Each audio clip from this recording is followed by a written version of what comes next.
ای بابا بیا برو بیرون کمون که بچه‌ها نگه دارن. گند زدی به خونه زندگیمون. کنترل شاتت هم نداری. یکی میخواد تو رو جمع کنه.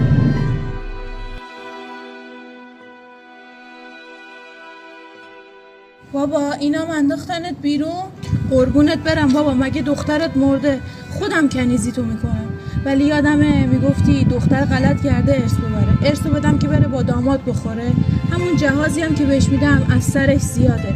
ارثو میدم به پسرم که اسای دست من و نوه‌های پسری من که فامیلیمو زنده نگه میدارن. حتی یه خونه هم برای روز مبادات نگه نداشتی. همه رو زدی به اسمشون. عزیزم اجازه میدی بابامو ببریم خونمون؟ این چه حرفی عزیزم؟ با پدر خودم هیچ فرقی نمیکنه. راست میگن دختر دلسوز خانواده است. یه درس بزرگی که امروز یاد گرفتم اینه که تو پیری تنها چیزی که دورتو شلوغ میکنه و به عزت میارتت فقط پوله.